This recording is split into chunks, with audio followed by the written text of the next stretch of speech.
نتیجہ کیا ہوگا؟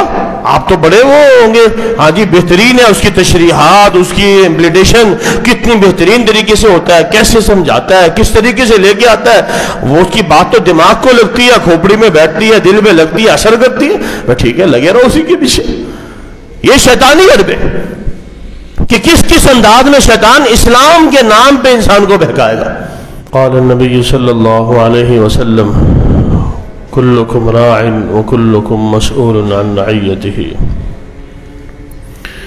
رب اشرح لی صدری ویسر لی امری واحلل عقدۃ من لسانی یفقہوا قولی رب زدنی علما رب زدنی علما رب زدنی علما۔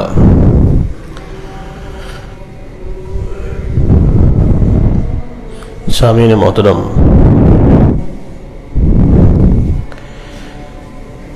انسان اور شیطان کا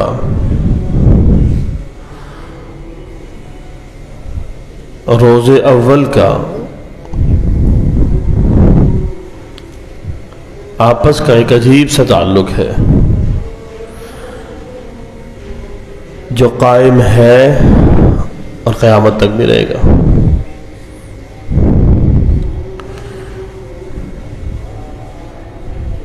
شیطان کے بارے میں قرآن مقدس اگر ہم تفصیل سے پڑھیں تو قرآن ایک مقام پر نہیں، کئی مقامات پر اللہ رب العالمین نے صرف شیطان کو تفصیل کے ساتھ ذکر کیا ہے۔ شیطان، اس کے معاملات، اس کی حرکتیں، اس کا انسان کو بہکانا، انسان کے لیے جال بننا،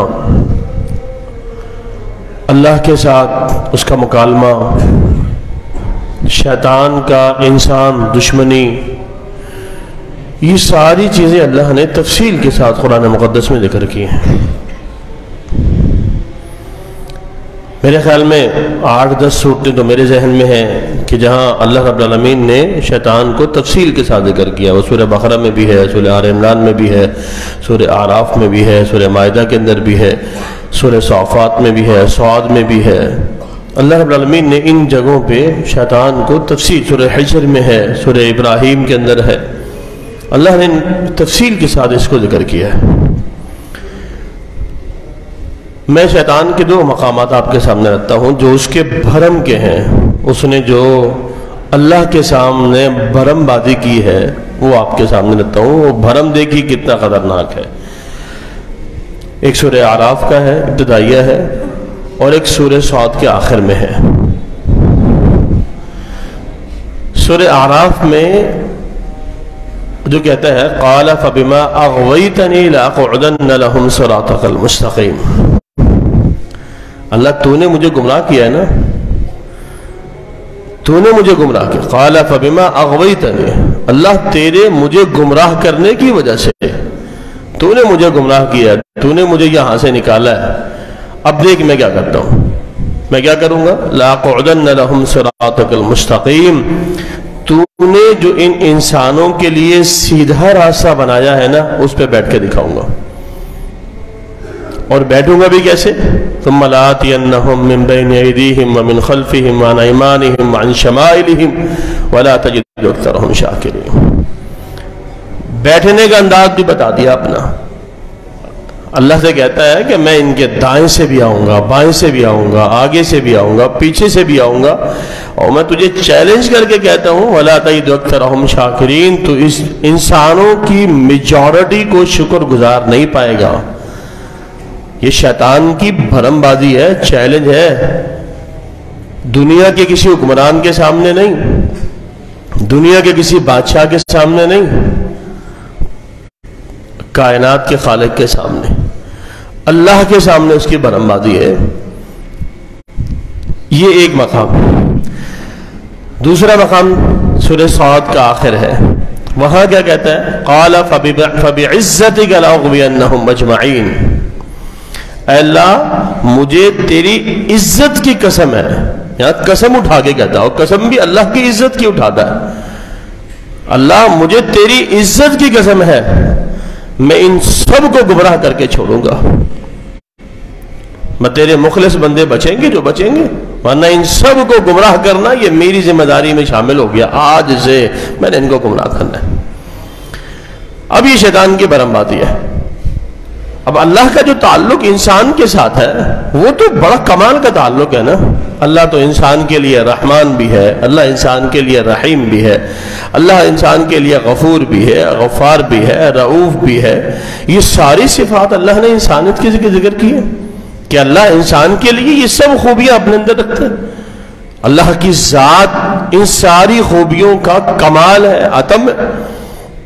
اللہ کی ذات رحمان، رحیم، رؤوف، کریم، یہ ساری جو صفت رحمت میں شامل ہے، یہ ساری صفات انسان کے لیے اللہ نے اس صفت کو سامنے رکھتے ہوئے پھر انسان کی رہنمائی کیسے کی ہے۔ اللہ اکبر۔ آپ قرآن میں جگہ جگہ پڑھیں، اللہ رب العالمین انسان کے لیے ایک لفظ استعمال کر فرماتا ہے انسان کو شیطان سے ڈراتے ہوئے کہ یہ تمہارا عدو مبین ہے، کھلا دشمن ہے، یاد رکھنا۔ یہ کون کہہ رہا ہے؟ اللہ کہہ رہا ہے۔ کس کو کہہ رہا ہے؟ انسان کو کہہ رہا ہے کہ انسان یاد رکھنا یہ تمہارا کھلم کھلا دشمن ہے۔ اس نے یہ چیلنج کیا ہے، میرے سامنے میری عزت کی قسم اٹھا کے تمہیں گمراہ کرنے کی بات کی ہے۔ اللہ اکبر۔ تو اللہ رب العالمین شیطان کی دشمنی کو ہمارے سامنے بیان کرتا ہے، اور شیطان کی دشمنی قرآن کا اسلوب بھی دیکھیں نا، بڑا کمال کا اسلوب ہے قرآن۔ میں تو اکثر کہتا ہوں اپنے حدیث بھائیوں سے، یہ جتنا خالص دین ان کے پاس ہے نا، جتنا خالص دین ہے اتنے اس دین سے دور بھی ہیں، اتنے اس دین سے دور بھی ہیں۔ کیسے؟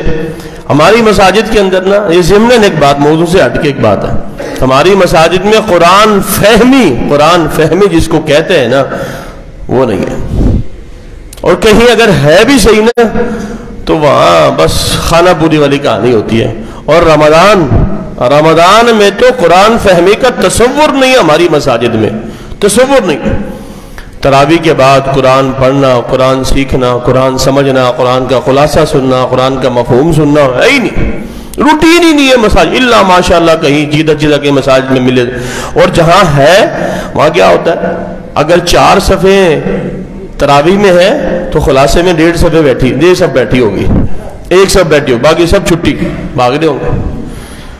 اور باقی 2-4 جماعتوں کو ہم دیکھتے ہیں، ان کا نام میں نہیں لیتا، لیکن حقیقت وہاں لوگ قرآن فہمی کے لیے جاتے ہیں، قرآن سیکھنے جاتے ہیں، قرآن سمجھنے جاتے ہیں۔ لیبل تو لگا رکھا ہے نا، ہم قرآن فہمی سے دور ہیں۔ قرآن کا انداز دیکھیں، بڑا کمال کا انداز ہے۔ قرآن مقدس نے 2 مقامات پہ شیطان کی دشمنی کو وعدہ کیا۔ ایک اللہ رب العالمین فرماتا ہے یا ایھا الذین آمنوا ادخلوا فی السلم کافہ ولا تتبعوا خطوات الشیطان انہ لکم عدو مبین۔ یہاں اسلام کے براہ میں اللہ انسان کو سمجھاتا ہے، انسان مسلمان اسلام میں مکمل داخل ہو جانا، شیطان کے پیچھے نہ چلنا، وہ تمہارا دشمن ہے۔ اب یہاں اللہ کیا سمجھاتا ہے؟ اللہ یہ سمجھاتا ہے شیطان تمہیں اس کے پیچھے لگا دے گا کہ یار کچھ چھوڑ دو، کچھ عمل کر لو، کچھ لے لو، کچھ دے دو، کچھ کر لو، کچھ نعمتیں لے لو، کچھ اعمال پڑھ لو، فرائض پڑھ لو، سنتیں چھوڑ دو، سنتیں پڑھ لو، نفلیں چھوڑ دو، نوافل چھوڑ دو۔ مطلب اس کے پیچھے لگائے گا، آدھا تیدر آدھا بٹیر بن جاؤ، کچھ جو ہے نا عیسائیوں سے لے لو، کچھ یہودیوں سے لے لو، کچھ مسلمانوں کا بھی ساتھ میں مکسچر ملا لو، ہاں ٹھیک ہے ہو جائے۔ یہاں اللہ نے کیا کہا تھا جناب رسول صلی اللہ علیہ وسلم کو، وَدُّوا لَوْ تُدْهِنُوا فَيُدْهِنُونَ۔ اے نبی صلی اللہ علیہ وسلم، یہ آپ کو کچھ لوگ کچھ دو کی پالیسی بھی کے پیچھے لگائیں گے، گیو اینڈ ٹیک کریں گے، آؤ ٹھیک ہے کچھ تم لے لو کچھ ہم لے لیں۔ ایسا نہیں کرنا، ایسا نہیں ہوگا۔ اسلام میں کلی طور پہ داخل ہونے کی بات اللہ نے کی ہے، کلی طور پہ مکمل اسلام میں داخلے کی بات ہے۔ یہ نہیں کہ یار عبادت تو میرے مسلمانوں والے، معاملات میرے یہودیوں والے، شادیاں میری ہندوؤں والی، اور جو ہے نا میرے روٹین کے معاملات سکھوں والے، میں مکسچر بنا کے گھوم رہا ہوں۔ میں کہتا ہوں ہاں مسلمان تو ہوں، لیبل تو میرے پر لگا ہوا مسلمان، محمد کامران، محمد عامر، محمد فلاں، محمد فلاں، میں مسلمانوں والے نام میں نے رکھے ہوئے، مسلمان ہوں میں۔ یہ چیز نہیں اللہ کو چاہیے اسلام کے بارے میں۔ پھر شیطان کے یہاں جو حربے ہے، شیطان مختلف اسلامی ناموں سے انسان کو گمراہ کرے گا. ہاں یہ بھی اسلام ہے، یہ بھی اسلام ہے، یہ بھی اسلام ہے، یہ بھی اسلام ہے، یہ بھی ٹھیک ہے، یہ بندہ بھی دین تو پڑھتا ہے نا، دین سکھاتا ہے، ہاں یہ بھی ٹھیک ہے، وہ بھی دین پڑھتا ہے، یہ بھی تو قرآن کی بات کر رہا ہے، وہ بھی تو حدیث کی بات کر رہا ہے، یہ بھی تو قرآن کی بات کر رہا ہے. یہ شیطان کے پھیلائے ہوئے جال ہیں. سچا کھرا دین وہ ہم نے پرکھنا کہ کہاں سے. یہی تو اللہ نے کہا یا ایھا الذین آمنوا ادخلوا فی السلم کافہ، خالص سچا اور کھرا دین ڈھونڈ کے تم نے اس میں داخل ہونا ہے، اس کی طرف آنا ہے. ہر چمکتی ہوئی چیز جس طرح سونا نہیں ہوتی، تو یاد رکھنا ہر لیبل لگی ہوئی چیز اسلام نہیں ہوتا. کہ ہاں یا آپ نے لیبل لگا ہوا کہ ہاں یہ اسلام ہے، یا مسلمان ہوتے ہیں، یا اسلام کی دعوت ہوتی ہے، اسلام کا پرچار ہوتا ہے، تو یہ ضروری نہیں ہے. ہر قرآن پڑھنے والا بھی مولوی نہیں ہوتا، ہر حدیثیں سنانے والا بھی مولوی نہیں ہوتا. یہ بھی دماغ میں بٹھا کے رکھے. یہ کہاں کا اصول ہے؟ تو یہ اپنے اندر یاد رکھیے. انہ لکم عدو مبین. اب غامدی کے بارے میں نہیں ہم سنتے، ہمارا جو یوتھ ہے، یوتھ کے بارے میں ہم کئی دفعہ ڈیبیٹس ہوتی ہیں، کئی دفعہ باتیں ہوتی ہیں.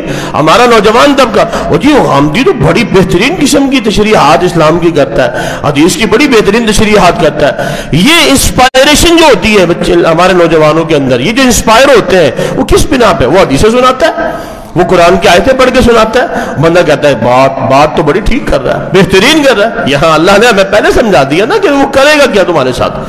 شیطان تمہیں غامدی کی صورت میں مولوی پکڑائے گا، شیطان تمہیں مرزے کی صورت میں مولوی پکڑا دے گا.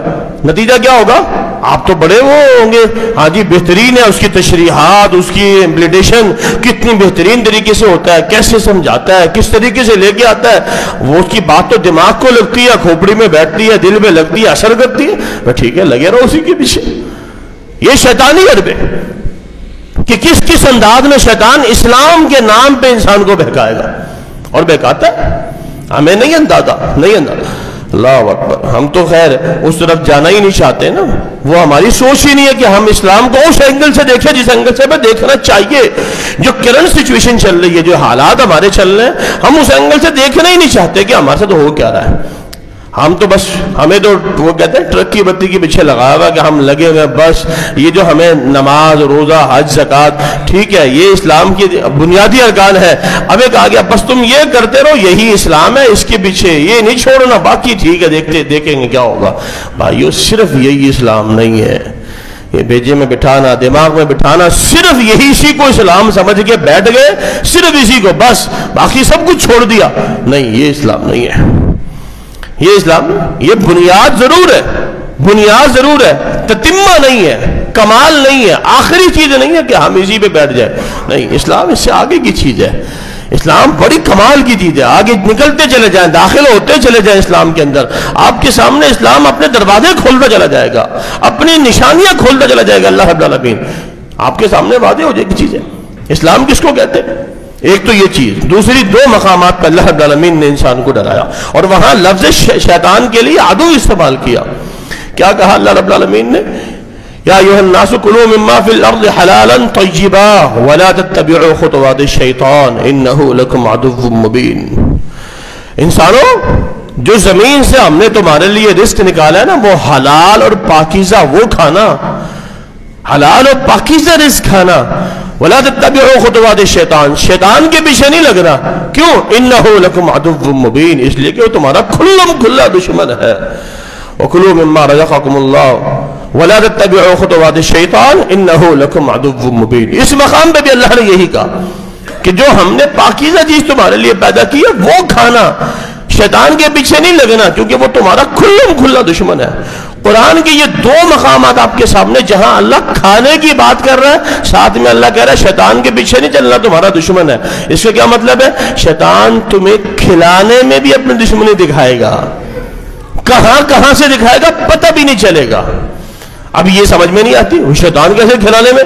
ہم کوئی سور تھوڑی کھا رہے ہیں، ہم گدھے کا گوشت تھوڑی کھا رہے ہیں، ہم کتا مار کے تھوڑی کھا رہے ہیں. نہیں، حلال حرام صرف یہ چیزیں نہیں ہوتی کہ صرف سور حرام ہے، صرف گدھا، کتا، خنزیر، یہ چیزیں حرام ہے، باقی کچھ حرام نہیں ہے. نہیں، شیطان کس اینگل سے حرام کو ہمارے پیٹ تک پہنچا دے گا اندازہ بھی نہیں ہوگا. میں بڑا پریشان ہوتا ہوں اپنے یوتھ کے حوالے سے، نوجوانوں کے حوالے سے، اور بالخصوص اس وقت جو معاشی صورتحال ہے اس نے اتنا انسان کو باندھ کے رکھ دیا ہے کہ انسان پریشان ہو، انسان یہ چیز چھوڑ کے بیٹھ گیا کہ میں کیا کروں۔ نبی علیہ السلام کی یہ حدیث سمجھ میں آتی ہے، اللہ اکبر، علامات قیامت کے حوالے سے نبی اکرم صلی اللہ علیہ وسلم نے فرمایا تھا لوگوں پہ ایک وقت آئے گا لوگ مال کمائیں گے، حلال و حرام کی تمیز چھوڑ کے یہ نہیں دیکھیں گے کہ یہ حرام آ رہا ہے یا حلال ہے، مال آ رہا ہے نا آنے دو، کہاں سے آ رہا ہے؟ ادھر سے آ رہا آنے دو، ادھر سے آ رہا آنے دو، ادھر سے آ رہا آنے دو، کہیں سے آ رہا آنے ضرور دو، اس پیڑ میں جانا چاہیے، یہاں پہنچنا چاہیے، گھر بننا چاہیے، بنگلہ، گاڑی، کوٹھی، بینک بیلنس یہ ہونا چاہیے، کہاں سے رہا اس کو چھوڑو، کہاں سے آ رہا ہے، فی الحال اپنا گزارا کرو۔ تو یہ جو حرام و حلال کی تمیز ختم ہوتی چلی جا رہی ہے، یاد رکھیے گا یہ خطرناک سچویشن ہے۔ اللہ نے ایسے ہی نہیں کہہ دیا، کبھی غور کیا اللہ نے کیوں کہا کہ تم حلال و پاکیزہ کھانا، شیطان کے پیچھے لگنا تمہارا دشمن ہے؟ اس کا مطلب کہیں نہ کہیں تو وہ رزق میں بھی اپنی شیطانیت دکھائے گا نا، کہیں نہ کہیں۔ اب یہاں ایک چھوٹی سی مثال دیتا ہوں آپ کے سامنے، 2-4 مسئلے ہمارے سامنے آتے ہیں، 2-4 مسئلے، مطلب ایک چیز آ گیا جی یہ جو میتھڈ آف ٹریڈ ہے اس کے بارے میں آپ کیا کہتے ہیں، فلاں میتھڈ آف ٹریڈ ہے اس کے بارے میں کیا کہتے ہیں، فلاں میتھڈ آف ٹریڈ ہے اس کے بارے میں کیا کہتے ہیں، یہ مختلف تجارت کے جو معاملات ہیں، ہم چائنا سے کر رہے ہیں، ہم فلاں سے کر رہے ہیں، یا ہم جو ہے الیکٹرانک سسٹم سے کر رہے ہیں، ہم جو ہے نا یوٹیوب سے کما رہے ہیں، فلاں سے کر رہے ہیں، یہ کر رہے ہیں، وہ کر رہے ہیں، مختلف چیزیں ہمارے سامنے آتی ہیں۔ اب نوجوان پوچھتا ہے جی کیا کرے، یہاں کی کمائی حلال ہے، یہاں کی حرام ہے، کیا ہے کیا نہیں ہے؟ اب مختلف آراء آتی ہیں علماء کی، کوئی کہتا ہے حلال ہے، کوئی کہتا ہے حرام ہے، کوئی کہتا ہے کیا، کوئی کہتا ہے کیا۔ اب نوجوان بندہ آگے کہتا ہے اور جی ہم تو کنفیوز ہو گئے، 2 کہتے ہیں حلال ہے، 3 کہتے ہیں حرام ہے، 5 کہتے ہیں حلال ہے، 6 کہتے ہیں حرام ہے، اب کیا کرے؟ اب بندہ اس سے پوچھے تو کر کیا رہا ہے؟ وہ کہہ رہا ہے میں کھا رہا ہوں۔ اچھا، مطلب اندازہ دیکھیں، مینٹلٹی دیکھیں ہماری کیا ہے، مطلب ابھی تک یہ کنفرمیشن نہیں ہوئی کہ یہ حلال ہے یا حرام ہے، بندہ کھا رہا ہے، کھاتے ہوئے ڈھونڈ رہا ہے کہ یہ حلال ہے یا حرام ہے، کھانے سے پہلے ڈھونڈ رہا ہے کہ حلال ہے یا حرام ہے، کھاتے ہوئے ڈھونڈ رہا ہے کہ حلال ہے یا حرام ہے۔ اندازہ لگا یہاں انسان کی سوچ دیکھیں کس طرح سے شیطان نے چینج کی ہے۔ اب انسان کیا کہتا ہے یار ضروری ہے، مجبوری ہے، حالات بڑے دیگرگوں ہیں، پریشانی ہے، بچوں کے لیے کھانے کے لیے نہیں ہے، اسکول کی فیسیں دینے کے لیے نہیں ہے، کیا کرے؟ او بھائی پہلے سرچ تو کر لے، دیکھ تو لے، پرکھ تو لے کہ اسلام کہتا ہے کیا اس کے بارے میں۔ جب تیرا دماغ اور دل مطمئن ہو جائے کہ ہاں ڈنکے کی جو ٹھوک بجا کے تو کہنا کہ ہاں اس طریقے سے جو پیسہ میں کما رہا ہوں نا یہ بالکل حلال ہے، بالکل حلال ہے، اس میں حرام کا شائبہ بھی نہیں ہے، بسم اللہ کر، پھر تو 1 لاکھ دن کے نہیں 10 لاکھ دن کے کما، تو 50 لاکھ دن کے کما، ہمیں کیا اعتراض ہے؟ لیکن کنفیوژن کو ساتھ میں لے کے گھوم رہا ہے اور کما بھی رہا ہے اور کھا بھی رہا ہے۔ اب اس سچویشن میں اسلام کی ہماری رہنمائی کیا تھی؟ اسلام کی رہنمائی یہ تھی، نبی اکرم صلی اللہ علیہ وسلم نے فرمایا کہ جہاں شبہات کے پیچھے پڑو گے یاد رکھنا اپنا دین چھوڑ بیٹھو گے، دین چھوڑ بیٹھو۔ جہاں شبہ آ جائے نا کہ یار یہ حلال ہے یا حرام، اسلام کی کوئی 2 رائے نہیں ہے، کسی بھی عالم سے جا کے پوچھ لیں، کوئی 2 رائے نہیں ہے، سمپل سادہ 1 اور 2 فارمولہ ہے، 1 اور 1 2 کی کہانی ہے۔ کیا؟ جہاں شبہ آ جائے کہ یہ حلال ہے یا حرام ہے چھوڑ دو، چھوڑنے کی کہانی ہے، اس کو پکڑنے کی ضرورت نہیں ہے۔ شیطان نے یہاں بھی ہمارے بیچ میں ڈال دیا کہ نہیں کھا لو پھر دیکھ لیں گے، ہاں جب کہیں سے کوئی جہاں ہمارے مطلب کا فتویٰ مل جائے گا وہاں پھر ہم چھوڑ دیں گے۔ دل مطمئن، فتوے بھی ہم مطلب کے ڈھونڈتے ہیں نا، کہیں مولوی سے جب سوال کرتے ہیں یہ بڑی تشویش بات ہے، وہ سوال جو ہے وہ 50 علماء سے کریں گے اور ڈھونڈیں گے مطلب کا جواب کہاں سے مل رہا ہے، جہاں سے مطلب کا جواب ملے گا اس کو پکڑ کے بیٹھ جائیں گے کہ ہاں بس اب سمجھ میں آ گئی ہے، کیوں اب تو مطلب کی سمجھ میں آئی ہے۔ سوالات بھی عجیب ہوتے ہیں ہمارے سامنے، اللہ معاف کرے۔ ایک سوال میں آپ کے سامنے ذکر کرتا ہوں کہ سوال کس قسم کا ہوتا ہے۔ اللہ، یہ سوال بڑے خطرناک، اب یہ عمومی سوال ہے، میں نے کئی مساجد میں کراچی میں یہ سوال ذکر کیا ہے، اور دیکھیے کامن سی بات ہے، سوال ہوتا ہے قربانی کے جب دن قریب آئیں گے نا تو اکثر ساتھی علماء سے پوچھتے ہیں کیا جی قربانی میں پہ قرض ہے، میں قربانی کروں کہ نہیں کروں، مجھ پہ قرض ہے میں قربانی کروں یا نہیں کروں۔ بندہ اس سے پوچھے یار ابھی ایسی چیزیں ہوتی ہیں، اب 2-3 سوال ہم سے بھی ہوئے، میں نے پوچھا ایک صاحب سے، میں کہا جی تیری شادی ہوئی کیا؟ جی ہوئی۔ میں نے کہا قرض لیا؟ کہہ رہے ہاں لیا۔ میں کہا شادی ہو گئی، نکاح ہو گیا؟ نکاح بھی تو عبادت ہے یا نہیں ہے؟ شادی بھی تو عبادت ہے یا نہیں؟ شادی کرتے وقت کبھی کوئی بندہ جتنا بھی مقروض ہوگا مولوی سے آگے یہ نہیں پوچھے گا میری شادی قرض لے کے پیسوں سے ہو جائے گی یا نہیں ہوگی، کبھی نہیں پوچھے گا. کیوں؟ اسی لیے کہ وہاں مطلب جہاں وہ 10 روپے کا اس کا کام چل رہا ہوگا نا، وہاں 50 روپے ادھار لے کے وہ کرے گا. ایک بندے کی شادی ہوئی، مقروض آدمی، ادھارے پیسے لیے اس نے، ہمارے دوست ہیں، ہمارے بزرگ ہیں، ان سے پیسے لیے، اس بندے سے پیسے لیے اور ہال، اس نے ہال کا رینٹ 1.5 لاکھ روپے پے کیا اس بندے نے، قرض اٹھا کے 1.5 لاکھ روپے، اور 1.5 لاکھ روپے میں پوری شادی ہو جائے. اب بندہ اسے پوچھے جب شادی قرض لے کے ہو سکتی ہے، اچھا جو وہ کہتے ہیں نہیں جی فتوے میرے پاس موجود ہیں، پھر ہم سے پوچھنے کا مطلب کیا؟ فتوے تو مل جائیں گے آپ کو کہ ہاں ہے، لیکن دماغ اور عقل بھیجا بھی تو ہے یہ نہیں. وہ کیا ہے بھائی؟ سوال یہ پیدا ہوتا ہے نکاح بھی عبادت، قربانی بھی عبادت، دونوں عبادت ہے. یا تو آپ کہیں کہ کسی عالم نے فتویٰ لا کے دے کہ نکاح عبادت نہیں ہے تو مان جاتے ہیں بھائی نکاح بھی عبادت ہے اور قربانی بھی عبادت ہے، دونوں عبادت ہے. جب نکاح قرض اٹھا کے ہو سکتا ہے، اور جنہوں نے فتوے دیے ہوں گے نا قرض اٹھا کے قربانی نہیں ہوتی، وہ اس نکاح میں پہنچے ہوئے ہوں گے کہ ہاں کیونکہ وہاں کھانے کو مل رہا ہے، اچھا مل رہا ہے، وہ پہنچے ہوئے ہوں گے، لیکن یہاں نہیں ہوتا. یہ عجیب سوال. تو بھائیوں مطلب وہ سوال پوچھیں، وہ چیزیں پوچھیں جن سے اپنی تشفی بھی ہو اور صحیح چیزیں بھی سامنے آئیں. تو محترم بھائیوں شیطان ہمارے خلاف کس کس انداز کا جال بن کے کھڑا ہوا ہے ہمیں اندازہ ہی نہیں ہے. میں 3 حدیثیں آپ کے سامنے رکھتا ہوں. ہمیں ان 3 حدیثوں سے شیطان نے یکسر غافل کر دیا ہے، خدا کی قسم یکسر غافل کر دیا. 3 حدیثیں آپ کے سامنے. ایک حدیث جو میں نے خطبے میں پڑھی، صحیح بخاری کی روایت، نبی اکرم صلی اللہ علیہ وسلم نے فرمایا کلکم راع وکلکم مسئول عن رعیتہ. تم میں سے ہر ایک نگران ہے، ہر ایک ذمہ دار ہے، اور اس سے اس کی ذمہ داری کے بارے میں اللہ قیامت کے دن پوچھے گا. ایک یہ حدیث ہے. ایک حدیث اور ہے نبی اکرم صلی اللہ علیہ وسلم کی، ابو داؤد کی روایت ہے. نبی اکرم صلی اللہ علیہ وسلم نے فرمایا انسان کے قدم اللہ کی بارگاہ میں ہل نہیں سکے گے جب تک وہ 5 سوالوں کے جواب نہیں دے لے گا. مشہور حدیث سنی آپ نے. 5 سوالوں کا جواب جب تک نہیں دے لے گا اس کے قدم نہیں ہلیں گے. اللہ اکبر. پہلا سوال مال کہاں سے کمایا؟ دوسرا سوال خرچ کہاں کیا؟ جوانی دی تھی کہاں خرچ کر کے آیا؟ علم دیا تھا اس علم کے مطابق عمل کیسے کر کے آیا؟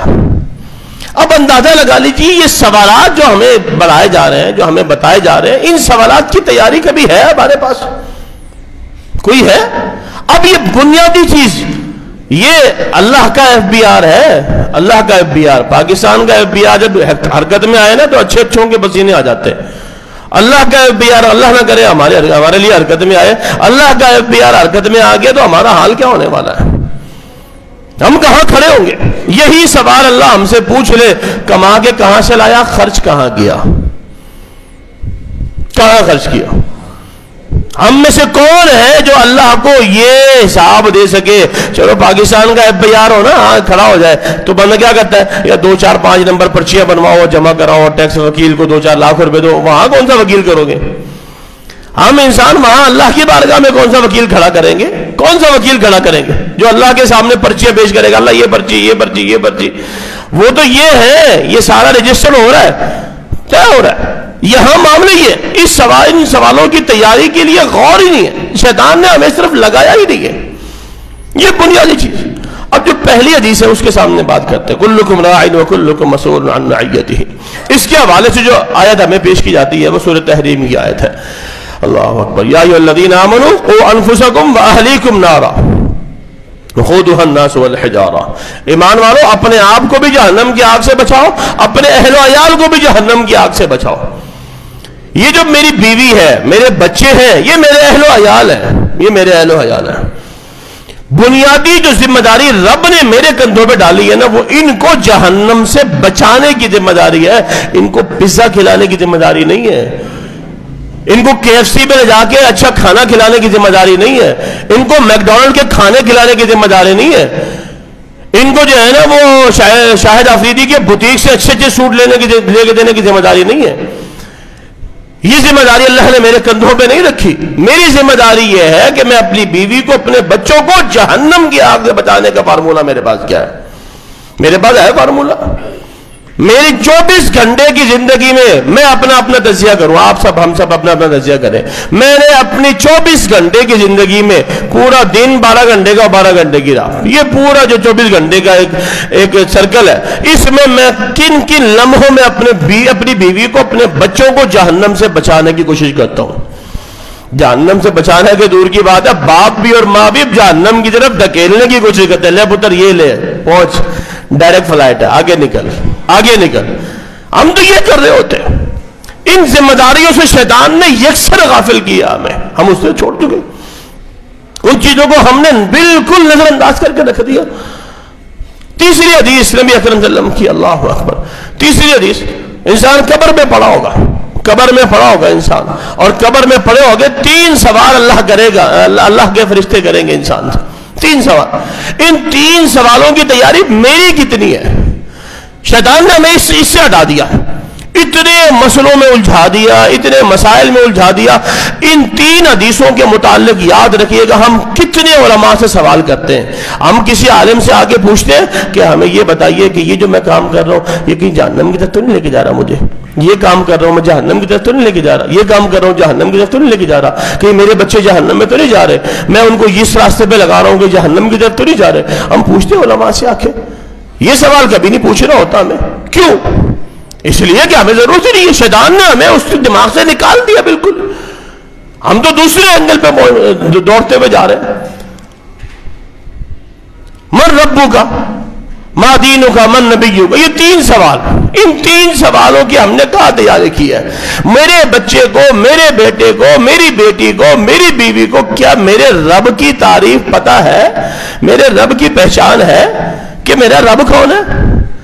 اس رب کا حقیقی تعارف ہے کہ میں رب کس کو مانتا ہوں؟ یہ قیامت میں نہیں، یہ قبر میں سوال ہونے والے ہیں. قبر میں سوال ہونے والے ہیں. نبی کا تعارف میرے بچے کو ہے؟ یقین کریں حیرانگی ہوتی ہے. پرسوں کی بات ہے، میٹرک کلاس کے بچوں کو میں نے کلاس میں کھڑا کیا. میں نے کہا پتر ذرا ناظرہ تو سنا. یقین کریں 10 لڑکوں کو قرآن مقدس ناظرہ پڑھنے نہیں آتا. سر ناظرہ قرآن پڑھنا نہیں آتا. مسلمانوں ہم بڑے وہ ہیں کہ ہاں ہم بڑا کام کر رہے ہیں دین کا. میں بھی بڑا فخر کرتا ہوں، ہاں جی ہم ممبر پہ کھڑے ہیں، جمعے پڑھا رہے ہیں، دروس دے رہے ہیں، یہ دین کا کام کر رہے ہیں، یہ جلسہ وہ جلسہ، یہ پروگرام وہ پروگرام، بڑے دین کے کام ہو رہے ہیں. سرکار نیچے دیے کے نیچے اندھیرا ہے. میٹرک کے بچوں کو قرآن ناظرہ پڑھنا نہیں آتا. تصور کیا بھی یہ ہماری صورتحال ہے. میں ایک واقعہ آپ کے سامنے رکھتا ہوں، رونگٹے کھڑے کر دینے والا واقعہ ہے. اور ہم سوچ رہے ہیں ہم بڑے دین کے کام کر رہے ہیں اور دین کے بڑے چیمپئن اور ٹھیکیدار بنے ہوئے ہیں. ہمارے ایک دوست ہیں ڈی ایس آر تھے، رینجر کے، ریٹائر ہو گئے. وہ اپنی پوسٹنگ ان کی تھی بلوچستان کے اندر. یقین کریں رونگٹے کھڑے کر دینے والا واقعہ ہے. ہم سمجھ رہے ہیں ہم دیندار ہیں اور ہم دین کا کام کر رہے ہیں. دین کا کام ہم نے صرف نماز پڑھنا لے لیا. میں ان دینداروں سے مخاطب ہوں جو مسجد میں آتے ہیں. باہر والے تو پھر الگ بات ہے نا، جو آتے ہی نہیں ہیں ان کی کہانی الگ ہے. وہ کہہ رہے ہیں ہم یہ بلوچستان کے علاقے میں کسی میں تھے، کہہ رہے وہاں کچھ دیندار لوگ آئے ہوئے تھے اور کچھ مولوی ٹائپ لوگ. تو ایک بستی کے قریب سے گزرے تو بستی والوں نے ان کو دیکھا. انہوں نے کہا رک جاؤ. جی کہ آپ رک جائیں. آپ کہاں جا رہے ہیں؟ کہہ رہے ہم واپس جا رہے ہیں اپنے گھروں کو. کہا رک جائیں، ایک میت ہے جنازہ پڑھاتے ہوئے چلے جائیں. انہوں نے کہا ٹھیک ہے جی جائیں. اتنے رک گئے وہاں گھنٹہ 1.5 گھنٹہ اور صحیح. وہ جنازہ پڑھانے کے لیے رک گئے. جنازہ تیار ہو کے آ گیا اور میت آگے پڑی ہے. مولوی صاحب آگے جنازہ پڑھانے کے لیے. مولوی صاحب کو محسوس، یہ حقیقی واقعہ ہے. یہ وہ بندہ بتا رہا ہے جو بندہ خود یہ معاملہ دیکھ کے آیا ہے اپنے کانوں سے. اور یہ انہوں نے ہی علماء کو روکا تھا کہ جنازہ پڑھا کے جانا. کہنے لگے کہ ہم مولوی صاحب جنازہ پڑھانے کے لیے آ گیا ہے. جیسے آگے آئے جنازہ پڑھانے کے لیے تو مولوی صاحب کو محسوس ہوا کہ وہ جو میت ہے، میت خاتون کی تھی، وہ ہل رہی ہے. کوئی ہلنے جلنے کی اس کی تھوڑی سی کیفیت ہو رہی ہے. اب وہ جو قریب جا کے جب مولوی صاحب نے کان لگا کے یا تھوڑا سا دیکھا تو پتہ لگا کہ واقعی وہ زندہ ہے. وہ سانس لے رہی ہے، خاتون سانس لے رہی ہے. وہ مولوی صاحب نے پوچھا ان سے بھائی یہ تو خاتون زندہ ہے، تم زندہ کا جنازہ پڑھانے لگے ہو؟ زندہ کا جنازہ پڑھانے لگے ہو؟ جب وہ واقعہ انہوں نے ہمیں یہ واقعہ سنایا تھا نا تو 15 کے قریب لوگ تھے اس محفل میں. یقین کرے سکتہ داری ہو گیا تھا اس واقعے کے بعد, سکتہ. اور کیفیت جو ہے نا, آج بھی جب بھی یہ واقعہ بیان کرتا ہوں نا, اندر رونا آتا ہے کہ ہم کر کیا رہے ہیں. ہم نے تو دین کو سادہ لے لیا, بڑا ہلکا دین لے لیا, بہت سادہ دین ہے. وہ خاتون کے جو اہل خانہ تھے وہ کہنے لگے ہاں ہمیں بھی پتا ہے کہ یہ زندہ ہے. وہ کہنے لگے پھر تم زندہ کا جنازہ پڑھا رہے ہو؟ کہا نہیں, ہمیں تم نظر آ گئے, ہم نے کہا جنازہ پڑھوا لیں. تم چلے گئے پیچھے, یہ اس نے مر تو جانا ہی ہے, 1 دن کے بعد, 2 دن کے بعد, 3 دن کے بعد مر جانا ہے, اس نے 4 دن کے بعد مر جانا ہے. تم چلے گئے نا تو یہ مر گئی پیچھے, ہماری اس عورت کا جنازہ کون پڑھائے گا؟ جنازہ کون پڑھائے گا؟ ہم کن مسئلوں میں الجھے ہوئے ہیں؟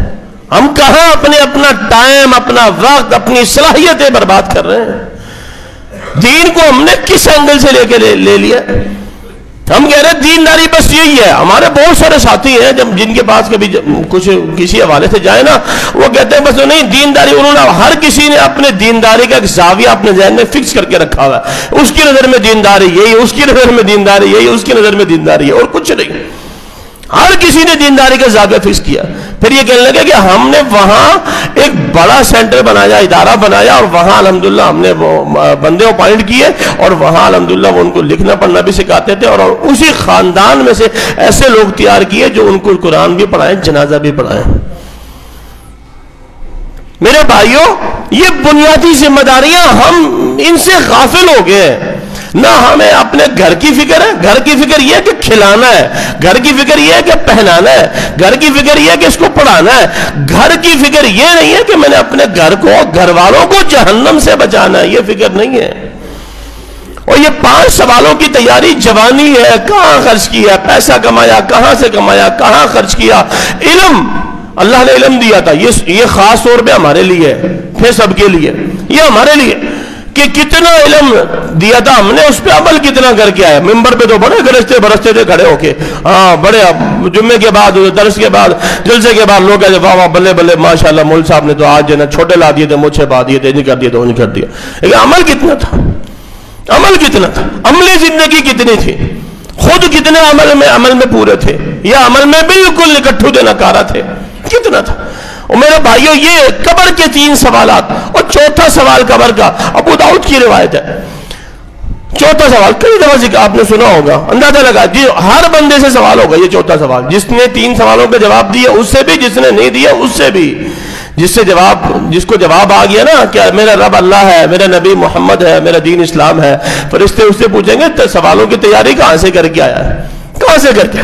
وہ کیا کہے گا بندہ, قرأت کتاب اللہ ووجدت فیہ, اللہ اکبر, میں نے اللہ کی کتاب کو پڑھا تھا اور اس میں یہ سوالوں کا جواب ڈھونڈ کے لایا ہوں. جب میں قرآن کو پڑھ کے سمجھوں گا ہی نہیں تو مجھے سوالوں کا جواب ملے گا. ہماری نظر میں بچے کو حافظ بنانا, الفاظ رٹا دینا, یہ سب سے بڑی نیکی ہے. بھائی یہ سب سے بڑی نیکی نہیں ہے, اس سے آگے والی کہانی ایک اور بھی ہے. مشکات کی روایت ہے, یہ حافظوں کے والدین کو خوش فہمی ہے.